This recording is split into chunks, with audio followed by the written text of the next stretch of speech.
Hello everyone, JC here. Welcome to my channel. Today we will be replacing the background of a photograph shot in studio using the mask and blending options of the background layer. Alright, this is the photo. We are going to replace the background. Some comments on this photograph. As you see, it was shot over a gray background. And the reason we did this is because we had in mind before that we will be replacing the background of this image. And we have found that using gray, the color gray in the backgrounds will make the new background blend much better, okay? And using less tools and using, of course, less time. So that's one recommendation, one tip. If you're planning to replace the background of a picture, you use gray. You know, I've seen people using green, white. It will work, but this is the way I do it, and this is the way I find that the backgrounds blend really well. So, you know, next time if you want to try, use a gray background.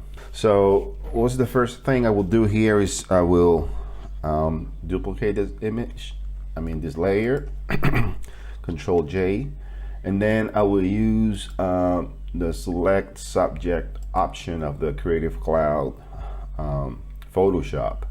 This is an amazing tool. It's a big time saver. So far I see here that he has done a really nice job. I will not be actually taking that much time here because the idea here is to show you how I blend a new background. But even though I will go here, I will go here and fine-tune this a little bit. I'm using white and I will use this tool. I probably will add this part to the selection, let Adobe do its own thing. So I think it's fine. Probably a little bit of smoothing, 1 to maybe 2 pixels, not too much. Oh, let me put it manually. 1 pixel is fine. And then I want this to go to a new layer with mask. Okay. All right. So here's the new layer with the mask. I would turn the background off, and you see that it's completely separated, right? So we have removed the original background from the image. So what we usually do, or what we are used to do, is just to get the new background. I have the background in another folder here, so I'm just clicking that and dragging it over this image, and then you will see that I'm using this wood type or wood background. So I will move this one below it, and then that's the background. But as you can see here, it's not looking natural. There's no shadows, there's no depth. It's just a background, and we have an image on top of it. That's it.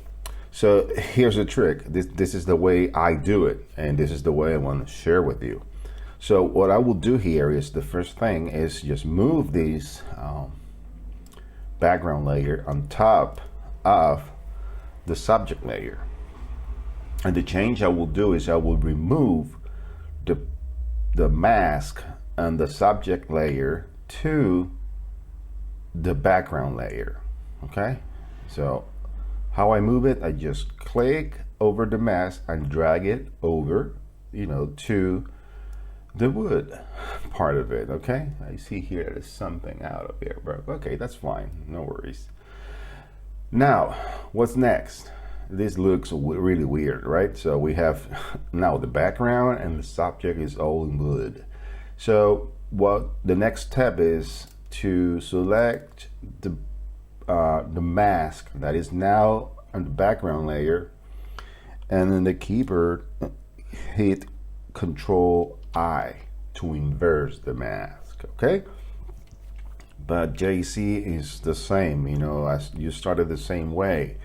But now here's where the blending part comes in and makes this picture look more natural. Let me first change this to multiply. So you can see now the image is much better. Why? Because we are blending the new background with the original background. And the multiply, has a lot of, if you go to Adobe's website, it will give you a clear explanation what it does. But to actually summarize it, it will blend both backgrounds and will keep or emphasize the darker colors. So that's the reason you see that the background now is a little bit darker and has that texture over it.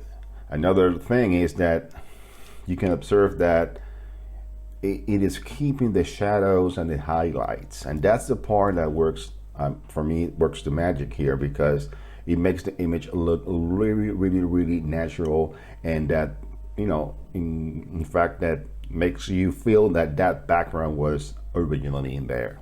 Okay, so the other blend mode I use in this method is the overlay. And I will say that overlay is kind of the inverse of multiply. It's multiplying, actually blending the both backgrounds, but now is emphasizing the lighter colors. Again, it's keeping the the shadows and also the highlights. And in fact, I believe that this is the one I will use in this case with some tweaks. Okay, so what we have done so far, we have opened the image, separated the subject, created a mask with that selection, then we brought in the background and switched the mask from the subject to the background, inverse the layer on the background, and change the blending mode to overlay. Okay, so what are the other steps I will do here? Okay, so the first thing I will merge these two layers. I select them both and then merge layers because I think it's fine.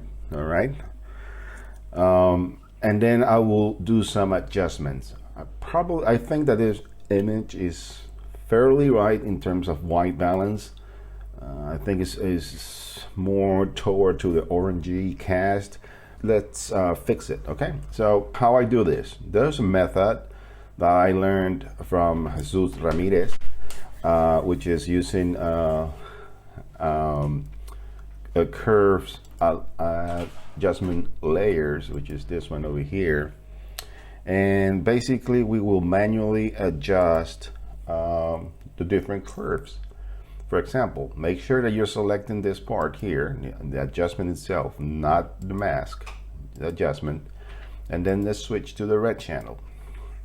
And what we are aiming for is to make the black point and the white point where the curves, actually this graph, starts. All right, so on the black part is fine, but let me move the red one a little bit to the left up to here, right where the graph is starting.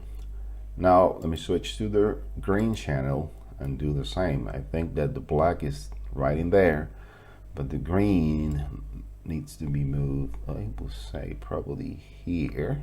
Okay, and then the last one is the blue channel. I think also the black is fine in there, and then probably we need to move the blue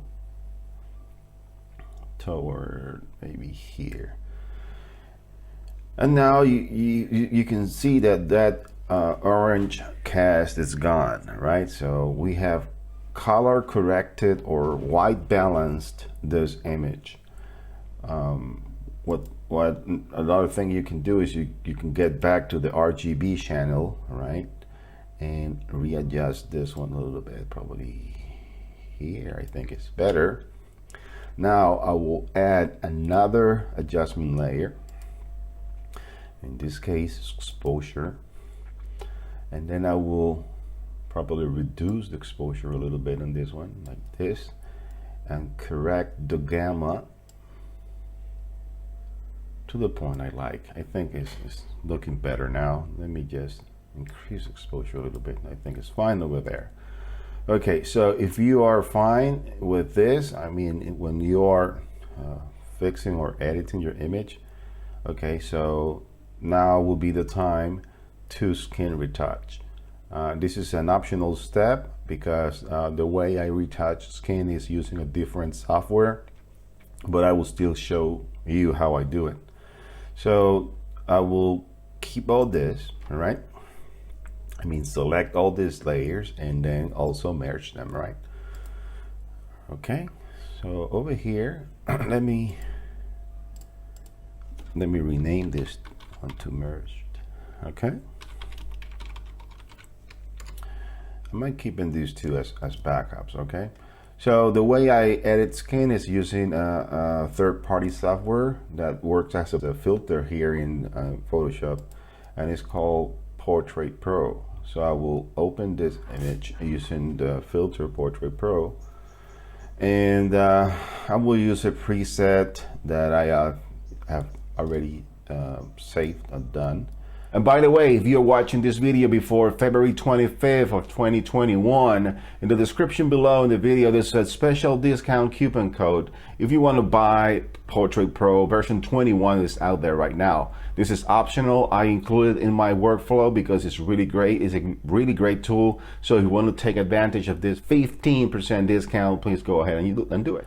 I will not be explaining how I do this. If you want to check my other tutorials, I have I think 2 or 3 complete tutorials in how I use or how to work with Portrait Pro. So in this case, I will use this preset here, which one I like. Yes, I think this one is okay. So I will also apply, let me see the strength a little bit higher, this same preset to match the skin tones and the skin texture of her body, right, with the adjustment we have done in the face. And you know, I'm going really fast here, as you can see. It will take a little bit more time, right, using the method that you are, you know, that you use for skin retouching. Happens to me that I'm using this one because it's faster and delivers you know, really natural and great results. Okay, so let me okay, zoom back. I think it's fine. Probably maybe let me get back to the controls and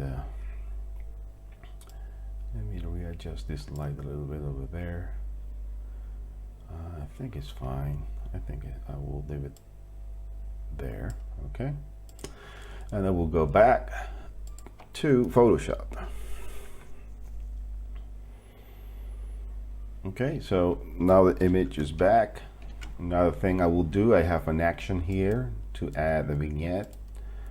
And by the way, you will have this action available for downloading.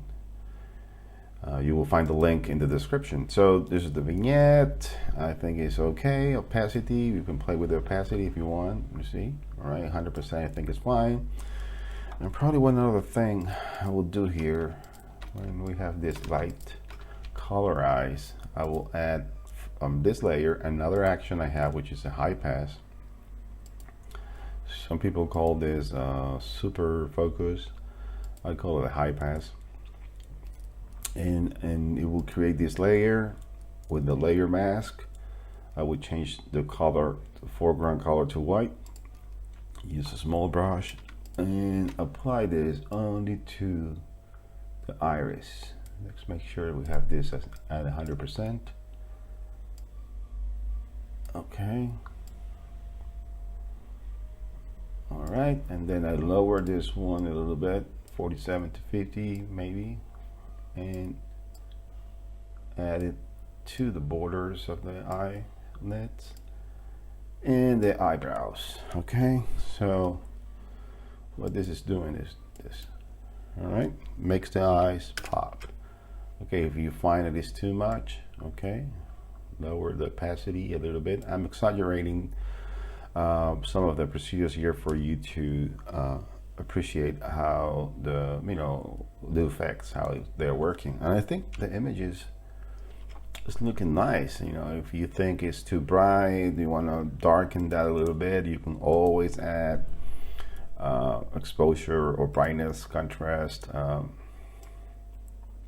adjustment layer, and readjust it to your like. Okay, so this is it. Okay, so let me know in the comments that if you like the video, and if you like it, please leave me that thumbs up. If you have any questions, and also let me know if you plan to use this technique. Remember, it works with gray backgrounds, and I would recommend again to using a gray background if you're planning to remove the background from an image. Okay, so do not forget to subscribe to the channel, hit that bell button to get reminded when I upload new tutorials, and I'll see you in the next one. God bless you all. Bye.